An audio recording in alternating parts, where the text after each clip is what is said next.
मुकाबला news 24 digital माध्यमातील एक विश्वसनीय नाव।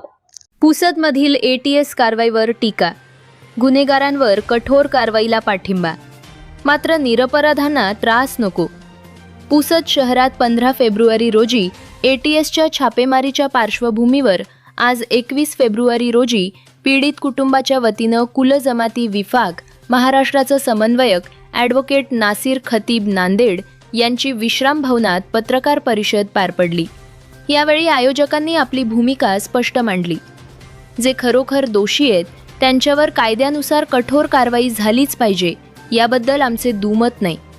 मात्र पहाटे 3 वाजताच्या सुमारास तपासाच्या नावाखाली मोठ्या पोलीस बंदोबस्तामुळे पीडित कुटुंब, लहान मुले, वृद्ध नागरिक व परिसरात भीतीचे वातावरण पसरल्याचा उल्लेखही आयोजित पत्रकार परिषदेत करण्यात आलाय।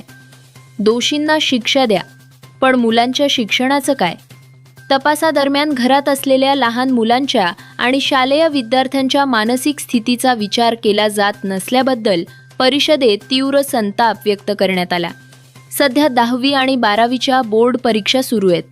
गुन्हेगारांना पकडण्याचा प्रशासनाला पूर्ण अधिकार आहे, पण त्यासाठी मुलांच्या शाळा, त्यांचा अभ्यास आणि त्यांचं भविष्य पणाला लावणं योग्य आहे का? पहाटे 3च्या सुमारास मोठ्या पोलीस बंदोबस्त आणि छापेमारीच्या दहशतीमुळे लहान मुलं घाबरली असून त्यांच्या कोमल मनावर याचा खोलवर परिणाम होत आहे, असं मत यावेळी व्यक्त केले। कायद्याचा पूर्ण आदर असल्याचं स्पष्ट करतानाच तपास यंत्रणांना पूर्ण सहकार्य करणार असल्याचं यावेळी आयोजकांकडून सांगण्यात आले। परंतु तपासादरम्यान सामान्य नागरिकांचा सन्मान, आरोग्य व मानसिक स्थिती यांचा विचार करावा अशी मागणी करण्यात आली आहे। तपास प्रक्रिया कायदेशीर व पारदर्शक पद्धतीने राबवावी, निर्दोष कुटुंबांना अनावश्यक मानसिक त्रास होणार नाही याची दक्षता घ्यावी, प्रभावित कुटुंबांच्या परिस्थितीचा मानवी दृष्टिकोनातून विचार करावा, अफवा पसरू नयेत यासाठी अधिकृत व स्पष्ट माहिती जाहीर करावी। भविष्यात अशा कारवाया करताना वेळ, पद्धत व मानवी परिणाम यांचा संवेदनशीलतेनं विचार करावा। प्रशासनानं आपली गुप्तचर माहिती अधिक अचूक करावी आणि केवळ खऱ्या गुन्हेगारांवरच कारवाई करावी। तसेच एखाद्या व्यक्तीला संशयावरून 4 ते 5 वर्ष कायदेशीर कचाट्यात अडकवून ठेवले जाते आणि नंतर ती व्यक्ती निर्दोष सुटते या कटू सत्यावरही यावेळी प्रकाश टाकण्यात आला। जर एखादी व्यक्ती 4 ते 5 वर्षांनंतर निर्दोष सिद्ध होते तर तिच्या तारुण वयाच्या आणि कुटुंबाच्या झालेल्या नुकसानीचा हिशोब कोण देणार? निर्दोष सुटल्यानंतरही समाजात होणारी बदनामी कधीच पुसली जात नाही।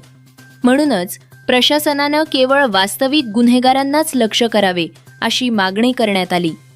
तसेच पुसद शहरात शांतता राखण्यासाठी गुन्हेगारांना पकडणं जितके गरजेचे आहे तितकेच निर्दोष लोक आणि मुलांच्या भविष्याचं रक्षण करणंही महत्त्वाचं आहे।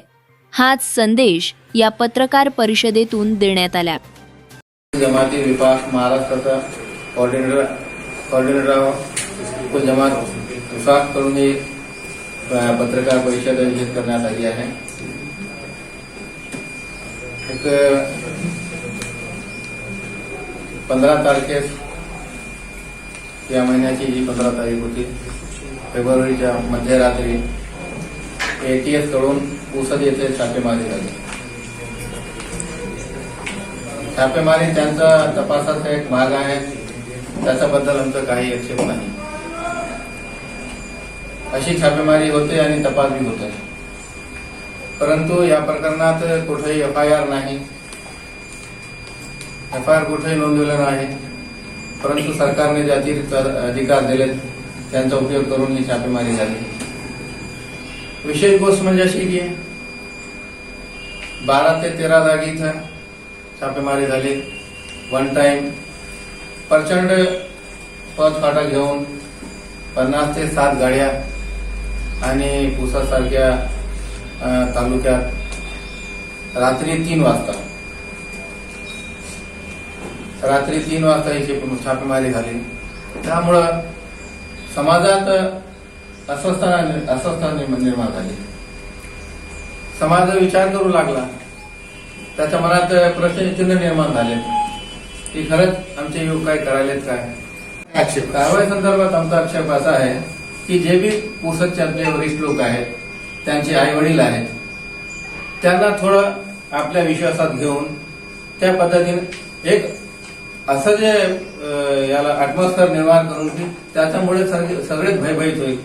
काही जे लोकांना इफेक्ट बी झाला ना, जे बीपीचे पेशंट आहेत, काही विद्यार्थ्यांचे परीक्षा आहेत, 10th 12th ची परीक्षा आहे, त्यांचं सिस्टमच एकदम मोडला ना. काही त्या विद्यार्थ्यापेक्षा जे शिकायले ते लॅपटॉप मोबाईलमध्ये त्यांचं स्टडीचं बी मटेरियल आहे, त्याच्यामुळे इफेक्ट त्यांच्यावर बी झाला. आमचं असं म्हणणं आहे की तुम्ही चौकशी करा, तुम्हाला अधिकार दिले सरकारनं, मात्र चौकशीची अशी पद्धत अवलंबा की ज्याच्यामुळे की ते भयभीत होणार नाही आणि समाजावर त्याचे वेगळे परिणाम होणार नाही. आमची अशी विनंती आहे. म्हणजे आपलं चौकशीच्या पद्धतीवर आक्षेप आहे असं हा, मला चौकशीच्या पद्धतीवर आक्षेप आहे. इतिहासमध्ये केलं हा, आहे. आणि नंतर आता जे प्रिंट मीडियामध्ये आलं आणि जे चॅनल्समध्ये आलं की तिथं काहीच त्याने विचारलं नाही.